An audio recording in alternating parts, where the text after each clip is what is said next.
Hi everybody and welcome to the Property AI Report. This is your weekly digest of all things property and AI, brought to you by me, Mal McCannion, and my good friend and co-host Matt Goddard. Matt, how are you this week? I'm fabulous, Malcolm. How are you? Yeah, very good. Apologies to all listeners that we are a day or so late. Been pretty busy, I think, for both of us this week. I've been out on my little tour. Matt's been building IKEA cabinets, haven't you, mate? IKEA cabinets and also piloting a Nurture Cloud around the country as well, so quite exciting time for that. Excellent. All right, we will pass each other, no doubt, on a motorway somewhere in the Midlands. Anyway, we must get on because we have some news to talk about in the property sphere. So here comes our property news. All right, first up, we are into portals, and there's been a few little stories around the portals this week. First of all, I was, how can I put this, surprised, I think, to see that Connells Group has committed to Zoopla for 5 long years. So essentially this is a deal where they all of the Connells Group branches and properties over the course of those 60 months will be listed on Zoopla. Now, Matt, what are your thoughts on this? Well, there's a lot of positivity around Zoopla over the last, I guess, 6 months or so. I know that people I speak to seem to endorse the quality of the vendor leads coming through, not only in terms of the increased volume, but the actual quality of them as well. So actually seeing Connells, which is still the UK's biggest agency group, 1,263 branches across 86 brands. Just rattling those stats off the top of my head, obviously. It's amazing how you know that. And so to see them locking in for 5 years is maybe reflective of that quality, but I'm sure there's also some savings that they're getting on their monthly subs, right? You think? Yeah. So no, I think it's a strong endorsement, obviously, of Zoopla, and obviously a big headline for those guys too. I wouldn't be surprised to see a kind of drip of more and more coming through over the course of the next sort of 6 months or so. I think 5 years is a long time. I think particularly in, tech and all that sort of stuff. And actually, what does that mean for this particular sort of anchor brand, having Connells in there? Like you, I would be astonished if there was not some significantly sweetheart type deal going on that kind of locks them in for that period of time. But yeah, look, if anything happens to Zoopla over that period of time, then what happens to the deal, etc. So all of that stuff, I'm sure, is in that very confidential contract. But as a headline, I think it's really, really interesting. I think, as like you, Zoopla has picked itself up. Rich Hayes and the guys there have done a really solid, really solid job of kind of steadying what was a very listing ship for a while, sort of early part of last year and into 2024.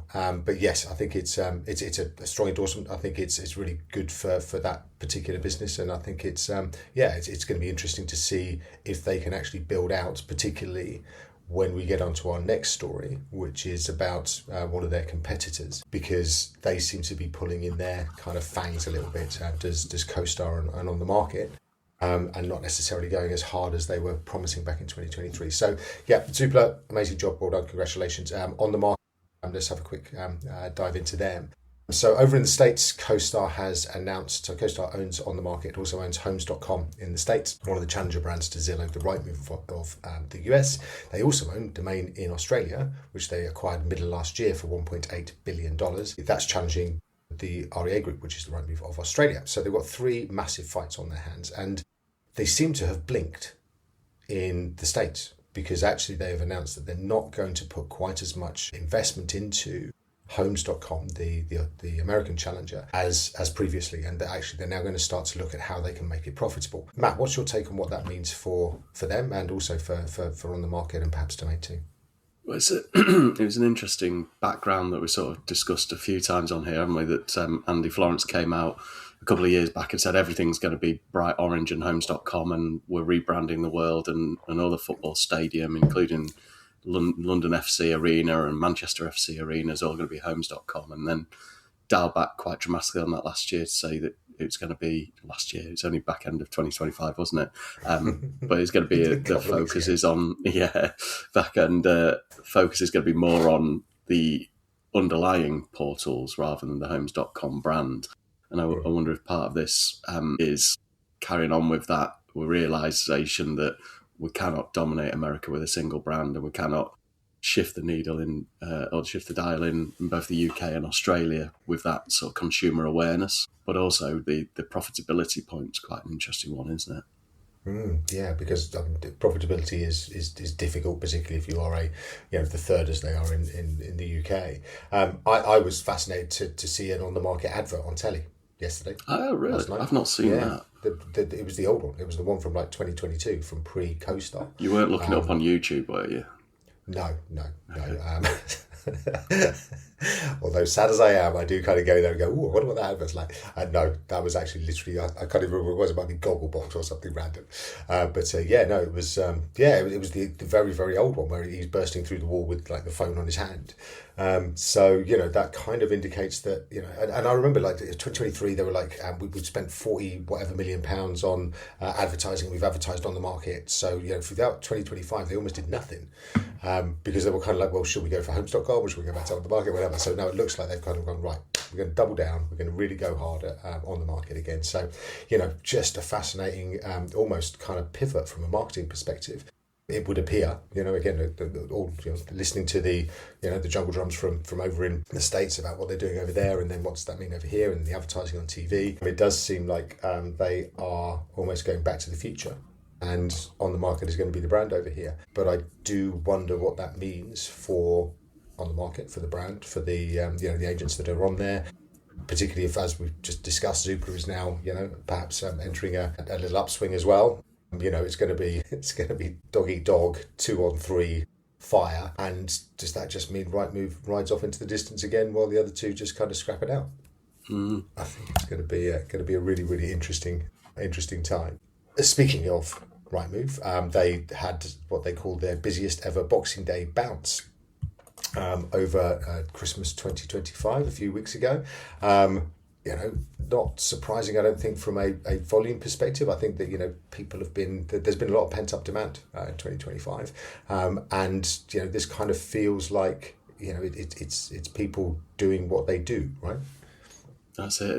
It's an interesting one for me, sort of looking back over that, because I know you made a point a couple of weeks ago that when you're at Zoopla Boxing Day, you saw a lot of sort of referred traffic almost from people doing the adverts and seeing those Boxing Day bounces across. But one of the things that I saw almost a lack of was sort of on the social media.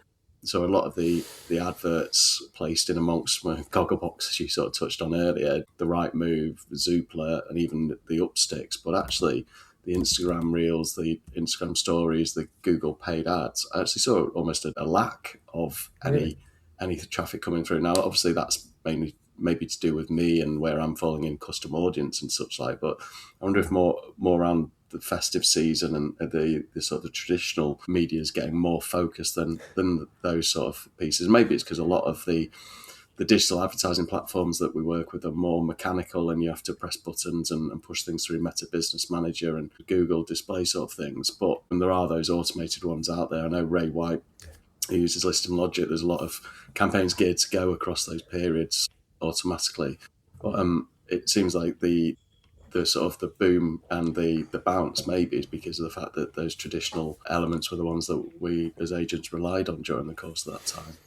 Yeah, I think it's interesting. So if you kind of picture what people are doing, perhaps it's almost like a tradition as well, right? Where you get the kind of turkey sandwiches with the mayonnaise slapped on them, and then you sit in front of your computer and search through properties on Boxing Day. It's kind of like, that's what you do. But I think obviously the big guys went hard at advertising as well, didn't they? A lot of people are sitting in front of the tellies, so they might be nudged towards, as you say, the more traditional kind of activity, which is going onto portals and so on and so forth. So yeah, look, I think continue to think it's a great kind of thing that people are looking at, the property market on Boxing Day and whatever, and thinking we've got to get active, and having that kind of day in the year that everybody does that, I think is really, really good and really great for the market and for the industry. I think it's going to be fascinating to see how that kind of changes over time, and what happens in 2026, 2027. The stuff that you talk about from the social media side, whether that some of those searches are going to drift onto to AI, etc. as well. So yeah, it's going to be interesting to see this year. But I think again, it just kind of speaks to as well, I think, what happened at the end of 2025. Basically, everybody was just a little bit kind of, we'd wait for the budget until the 26th of November. When that finally came, it's like, it's nearly Christmas, so we're not going to do anything. So everybody just waiting to get Christmas out of the way, and then suddenly now it's Boxing Day, so away we go. So agents I've been speaking to this week across the country in person have been saying it's started really well, and that's kind of over been Wales, London, Slough.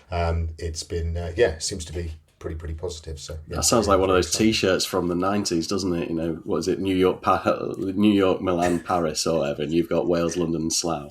Slough, yes, going to do the dizzy heights of Ipswich and Colchester today. So I can add those on as well.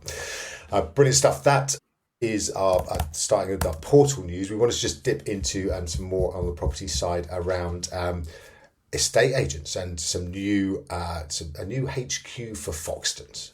It looks pretty. I was going to say snazzy, but that makes me sound like I'm in the 90s again. It looks pretty good, doesn't it? It's obviously where I started cutting my teeth in London property way back in 2003, and the HQ that's sort of. Yes, exactly. So I still had hair. I thought I'd get in there before you did. So the HQ had been moved from the sort of main Park Lane flagship office over to Chiswick Park, being a sort of purpose-built business park that was set around a lake. And at that stage, there was only one or two buildings. I think there's now 12 with like almost a tower block in one corner of it. But the company's got to the stage where it served its purpose at the time, but actually now they've moved from building one, which is where I started, and I think they were there for nearly 25 years, across the road to building 12 with a brand new fit out.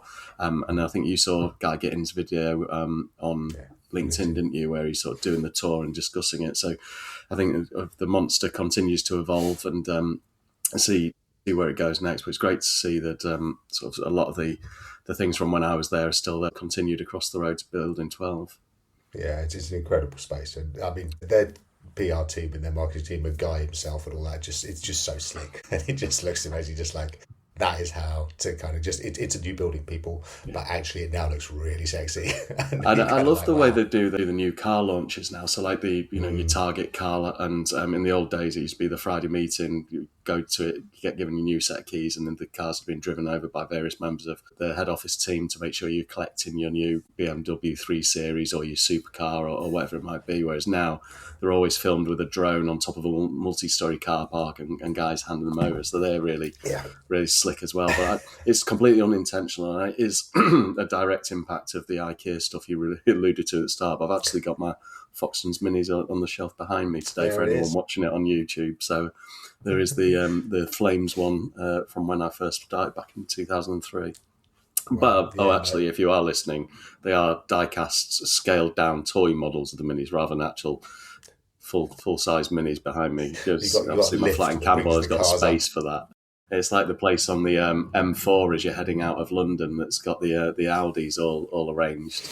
Exactly that. So it's just a phenomenal kind of marketing exercise. And I think one of the biggest challenges, obviously, is recruitment, isn't it? Or recruiting good people into businesses, into estate agencies and stuff. And I just think it's just a great recruitment tool. All this amazingly slick advertising. Why don't you come and work here? It's amazing. So well done to them. And it looks like they've got a very solid base to continue their growth over the last few years.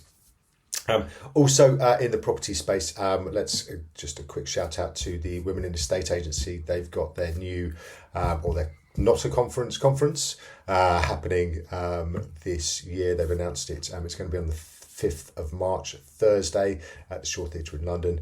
One-day programme. Very well worth having a look at that and making sure that you've got your tickets. Normally this sells out really, really quickly, doesn't it? It does indeed. Yeah, so I think you need to hurry to get onto that. And the final piece, Matt, just to make you a little bit sad, I'm afraid, London has replaced the North East as the region where sellers are most likely to sell at a loss right now. That's good news because I'm not planning to sell, but it's gone from one region I lived in for a huge chunk of my life to the other region, hasn't it? So I think this. Are you taking house prices down? Is that what exactly. Actually, no, the gentrification that I enforce on areas is doing the opposite normally, but that's more to do with just the price of places I can afford in London. But I think this particular one's been released by Hamptons, hasn't it? So it's a particular sector of London that they're really focusing on. Hamptons is known to be a bit more high-end, and we know for a fact that London has been hit hard with the prime central London prices, and we've talked about it on previous pods where just the volume of stock and the lack of buyers in London has made it very difficult for a lot of those sort of high-end prime central London PCL agencies. But I live in Camberwell, moved into this place 10 years ago, and the price hasn't really changed dramatically since we moved in, whereas the previous 10 years, you're seeing increases in price by like 400-500%. So there is that. If you look long enough, there are those changes to be made at quite a high level. You're trying to make out that actually, overall, you have had a positive impact on the house. It's I do move to the areas where I prefer it not to get gentrified, but the steady march along the ginger line, or the overground as people call it, as people escape Shoreditch and move to cheaper areas, means that we have got some fabulous bakeries around here. That's the second time I said fabulous on this podcast. I need to stop doing that. So good. Right, that is our property news this week. Let's get on to our AI and tech news. Okay, so plenty happening here. So we're going to just dip into a few of the stories. First of all, the Computer Electronics Show is happening over in Las Vegas, baby. Why aren't we there? Why aren't we there? Next year, Mal. Next year. People who want to sponsor us, give us some. Yeah, we'll get over there and we'll have a rare old time. And particularly, we will be able to look at robots. And you know how much I love robots. There's a few robots over there. There are ones that can do dancing. So there are various videos. Ballroom dancing. We know that's your preference. You know it. Actually, that's the niche that we need to get our robots into, isn't it? No, this was just kind of, I was going to say generic boogieing, but again, showing my age. Just kind of like doing some slick moves. But behind it was really weird. There's a video. We'll share it. But it's actually a video of a robot doing some dancing, and then in the background, they've actually got somebody kickboxing it in the face. A video of it. It's a Unitary, which is one of the Chinese mass-produced ones that we've mentioned a few times. There's various videos out there of them marching in unison with weapons, but also dancing. So I prefer the dancing ones. But then, there was a video behind it where it was getting absolutely kicked in. But then standing straight up again and coming back at the guy that was kicking it. So that's the Unitary stuff over from China. There's all sorts of other ones that are kind of helping out around the home. There's one where it's folding towels very, very, very slowly. So look, if you're patient in terms of your laundry, then this could be the robot for you. But Matt, what caught your attention? Perhaps rather more helpfully over there. The highlight for me probably was the announcements from Amazon around Alexa Plus and the big ticket items. Anyone who's got like an Alexa device, sometimes, or a lot of the time, when you hear about these new launches, you have to then upgrade your hardware, right? So you have to go out and buy a new set of AirPods to be able to use Apple Translate as an example. In terms of real time, you have to have AirPod 3 and the latest iPhone. But Amazon's announcement was actually 97% of the devices that are already out there in the world are compatible with Alexa Plus. And to set the scene and give the background, so we're all used to sort of barking at Alexa, and I use barking because quite often I say that and my better half barks, and then I get a jab in my ribs when she finally listens to this podcast. That it's a case of I'm not barking, but you say something and they're intelligent, aren't they? But they may be slightly dumb at the same time. You don't get the answer you want. It refers to the Amazon community and Alexa answer contributor, whereas this is going to be actual, similar to we're used to with ChatGPT and Gemini, getting an AI large language model response through the Alexas, so they're becoming a lot smarter and be able to actually interact. So more and more of what we've done with, we're getting used to with sort of the ChatGPT voice modes and the Gemini voice, where you're going to be driving over to Ipswich, and I know that's a route you go on a lot to get over to Portman Road, so all of those various things. You're not saying, what's that on my left hand side? Is that the Black Cat roundabout, as an example? But you're you know these things, but if you were, then suddenly Alexa Plus has been able to have those conversational AIs, and like 97%, so the 3 or 4 we've got around our house, you'll be able to do that. 600 plus million devices are going to support Alexa Plus just straight off the bat, which is huge. But also at the same time, Amazon dropped an actual website for Alexa, which means that immediately you can actually start in the same way you do with ChatGPT and Gemini, actually interacting with Alexa Plus. Very much you do, with the prompt box and asking questions and getting those responses. So it's immediately dropped into its ecosystem, some really advanced AI. And so out of nowhere, it's sort of caught up, and that was all previewed at the Consumer Electronics Show. So quite interesting to watch, and obviously off the back of all their other announcements at the back of last year means that Amazon is sort of coming back into the game. Probably not up with Gemini and ChatGPT yet, but certainly making plenty of noise. Yeah, certainly makes my robots look a little bit frivolous, doesn't it? I only dropped it in here because I know you love robots, and you would find something in there. But yeah, no. So on the Alexa Plus, yeah, like you, I think it's just a genius move, right? So it's like almost these kind of like Trojan horses, where they've just been sitting in all of our houses forever, and we just, as you say, barked at them about like, you know, the weather and can you just put the potatoes on for 20 minutes and, you know, blah blah, and that's pretty much been it. But now actually these are kind of coming alive, and we're able to actually use them for something helpful. And I think it's going to change a lot. I remember when they first announced it, which was probably about 9 months ago, they were saying, you know, you can be in different rooms and it will remember, like, you know, who's who in your family and all that sort of stuff. And it'll remember the conversations when you go into different rooms. So, you know, if and when they kind of get all that really, really working. And as you say, they've now got the interface on, you know, on online as well.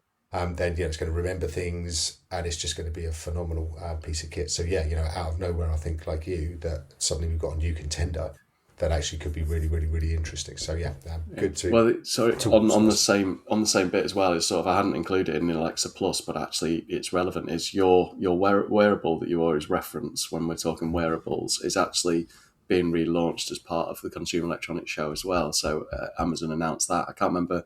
What's your one? Is it Be Happy? Yeah. They're quite. So that's been given a reboot. There's various announcements around that as well. So they've come back in the wearable game pretty strongly too. Yeah, and talking about kind of sleeping giants starting to flex, we've got a news story about Apple now confirming that it's going to be using Google's Gemini in Siri, basically. So, you know, Siri, again, been relatively pointless for a long old time since people have been able to chat with ChatGPT.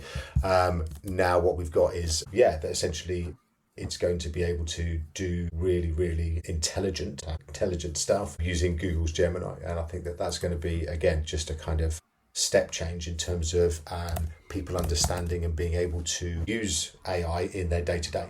You know, kind of what Siri originally was potentially promised as, and what, you know, Alexa was potentially promised as. Now we're getting that level of intelligence kind of baked into things that we use every day. Yes, it's an interesting deal, isn't it? So they've sort of got a bit of history, haven't they, with the deal that Chrome would be the default browser on Apple, and sort of I can't remember, was it 20 billion that was involved in? For the search, wasn't it? That's it, for the search in there. And both Anthropic and Perplexity were runners in this, hopeful of being involved in this deal instead of Google, and almost by their absence, OpenAI weren't. But I think that's probably because OpenAI are actually gunning for Apple in that sense, aren't they, with the App Store and those sort of approaches. Yes, exactly. Johnny Ive coming across on the devices front, whereas Google's sort of taken that more, I don't want to say platform, because a lot of the AIs are basically becoming platforms for what we do, aren't they, or operating systems, but that provider, I know Elon's not taken kindly to it, has he? Obviously, I'm on first name terms there, but this idea that actually, yeah, exactly, but it's he's not taking kindly. I don't know if Grok was in the mix as well, but the idea that Google's on here, and there was the whole case through the courts last year around Chrome and whether that should still be owned by them. But I think this deal really means, for me, Alphabet are going to basically become the biggest company in the world, aren't they? I listen. It's almost relentless, isn't it? So Alphabet, Google's parent company, is essentially, yes, kind of dropping Gemini into pretty much everything, and, you know, its own stuff like YouTube and Chrome, which we discussed last week, and all that sort of stuff. But yes, Gmail, but also now into fellow devices through Apple and elsewhere. So I think it's it continues to regain ground, shall we say. You know, like we said last week, it was kind of the punchline for, you know, Google was the punchline for most AI, kind of how not to do it this time last year, and now suddenly it's like, oh my God, it's actually just slowly going to take it all over. Absolutely bossing it. Yeah, exactly. And you mentioned Grok, and that's kind of our third story here in AI and tech news. Yeah, Grok, Elon Musk's Grok has not covered itself in glory over the last sort of 7 days, and mildly, yes.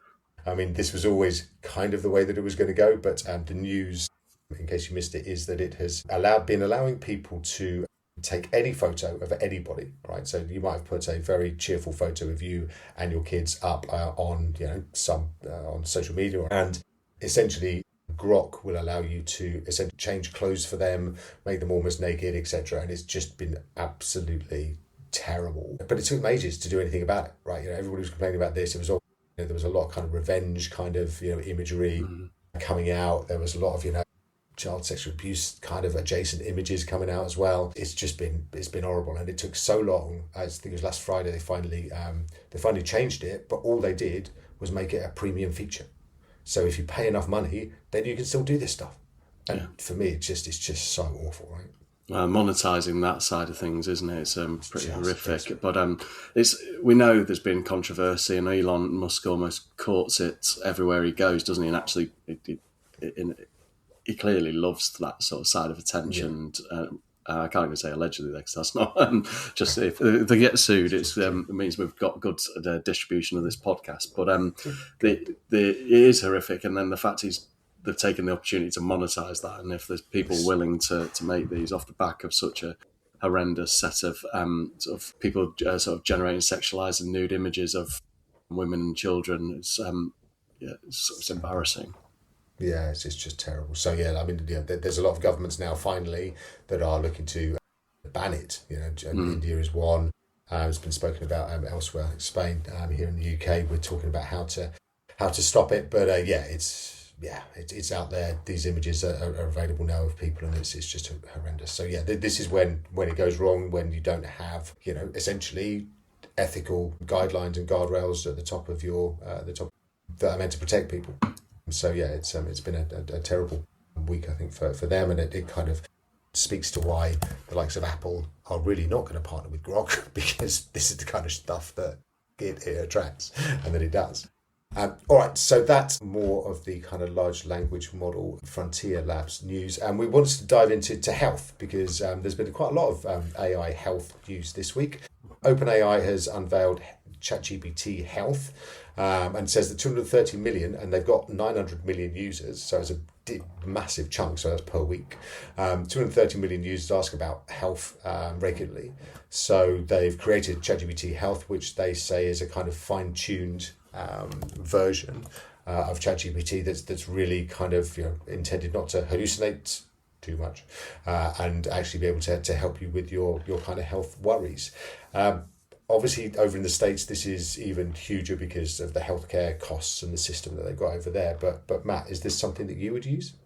Absolutely, and part of the OpenAI ChatGPT Health is also the connectors that come alongside it. So all your various wearables. I've actually got pals over in America, and as you touched on there, it's the default is talking to ChatGPT, and when it's a generic ChatGPT, you got to make sure you're doing the right sort of prompts and giving it enough context to get back what you need, right? Whereas with this health approach, it means that ChatGPT and OpenAI have already done that wrapper and layer around it to really make sure it's guided towards you want and has those guardrails around what responses come through. And the ability to upload your medical history, put your various wearables connectors into there, is something I definitely will do. There is that data privacy bit and people's concerns around that, which I'm sure will throw up concerns. But at the same time, obviously, as OpenAI launched this, Anthropic have launched something very similar for Claude. They were already quite heavily involved in healthcare and life sciences. And so there's been announcements around that, and at the same time there was a story in The Guardian about Google AI overview returning dangerous and alarming summaries, and that for me was quite an interesting one, because Google have moved to sort of put guardrails in around those and remove the links and such like, but it's if nothing else, it's the shift for Google from being we're passing on dangerous links from WebMD or other sites that it's basically referring you off to suddenly, because of Google AI overviews, they're actually the ones that are in the crosshairs for being targeted here, aren't they? So they're no longer a portal in the way that you explained it in the past of here's some links, go off to those websites and read dodgy things. But because the Google AI overview is summarizing and providing that data back, they're actually the ones that need to take responsibility now. And that's quite an interesting shift for Google as a business. Yeah. So they're kind of on the hook because they are actually, essentially regurgitating this stuff without any validation, and that's been that's a real problem for them. So they've done what they did when they first brought out those images that where you had the kind of black Nazis and things like that. They've just killed it, got rid of it. Anything to do with health, don't mention it. Just do normal searches. I'm sure they'll come back, particularly as the other labs are using the opportunity to really dive deep into health. And as we've just discussed, Google is slowly but surely taking over the world. I'm sure they'll come back strong, and the Google Gemini Health app will probably race to the top very, very quickly once they do sort it out. Right, one more story in our AI and tech news. Just wanted to talk. We spoke about this probably about a year ago, which was basically it was this timeline for 2027, where this a leading artificial intelligence expert guy called Daniel Kokotajilo, which I've probably absolutely murdered in pronunciation, reckoned that he created this thing called AI 2027, which was a website you could go to, and said that AI would essentially start to destroy humanity in that year, basically. And he's decided that actually, as we've entered 2026, that timeline was a little bit aggressive. So he's put it off a little bit. Just wanted to kind of end with a little bit of good news that prediction of doom is, it's been postponed for a little while longer. A few more summers to go. Yeah, exactly. It'd be nice, right? We'll still be doing this, maybe in a couple of years' time. So that's all good. All right, that's our AI and tech news this week. Shall we move on to our tool of the week? All right, this is one of our favourite things, and Matt, particularly one of your favourite things, which is Claude. So we have Claude Cowork now, and you've been kind of using the code version. What's the Cowork with Claude? So to take a step back, Claude Code, which was only available previously in the terminal. So this is the sort of anyone using a Windows laptop, Windows PC, not you, Mal, yet. Not yet. This is the sort of the black DOS box that comes up, and you can type, for really old school nerds, you type CD and then the directory, and it'll open up that folder structure for you. Don't and do that. Those sort of bits. The Claude Code was very much available within that terminal window, and it had access to your local machine, so your C drive, your files, your actual whole set of settings, but it had a range of features that allowed it to do things like generate emails, visit websites, all the things that you almost don't realise ChatGPT and others are doing, but you're able to do those directly from your machine. So people are using Claude Code not just for coding, but they started to say, well, actually, I can use this more as a project manager to go through my to-do list, to pick up tasks, to schedule things into my calendars, to contact people. And so it's becoming really quite progressive, and Anthropic obviously got wind of this. They've seen lots of use cases, and that's caused them not to pivot, but then to advance Claude Code to make it more mass available. And so Claude Cowork has been launched as part of the Claude online experience now. It's a separate tab, if that's the right term, from your Claude chat. And this is where you can actually get it started on your to-do list, on your tasks, and almost use it as that assistant to go off and not just give you an answer to what you need to do, but as an agent who can go away and start to close down some of those things that have been sat around your inbox or sat around your to-do list for quite a while. So I see it's quite an exciting one, but I am a geek. Yeah, no, listen, I'm on board as well. I think, all those kind of like medium-term tasks that are just like a lot of kind of research, going and finding files, actually then kind of interrogating them, trying to bring them together with some other stuff that from online and all that sort of stuff. You will upload, you give access to your file system. You can it will go and find things. It will then, interrogate them and bring back all of the kind of conclusions and stuff. So I think it's just going to be a huge benefit, and is well worth listeners out there just having a look at it, because it feels like a real start of something that's going to help significantly in the same way as Claude Code helps you and your fellow geeks to kind of code super fast. This is going to help people with their day-to-day, I think, really, really fast. So yeah, well worth a look. It's Claude Cowork, and that is our tool of the week. All right, Matt, I think that's it for this week. Thanks so much for being there. Yeah, looking forward to a busy old week. How's yours shaping up? I'm going to jump in the car now and drive down to Sittingbourne to see the gang at Quealy & Co. So looking forward to that, and then heading off to Berkshire for the rest of the week after that. So, and you're on your travels off to the home Mecca you refer to it as? Quite so, yeah. He's got Ipswich and Colchester today. So started in, did London, London, Slough, then Cardiff, Swansea. So we're doing Colchester and Ipswich today, and then tomorrow is the mighty Doncaster and then Hull. So Awesome. yeah, it's going to be a busy old week, but looking forward to it very much. Any agents out there, do come along. All right, that's all we've got time for. Thanks so much for listening in. We will see you next week. All the best. Take care. Take care.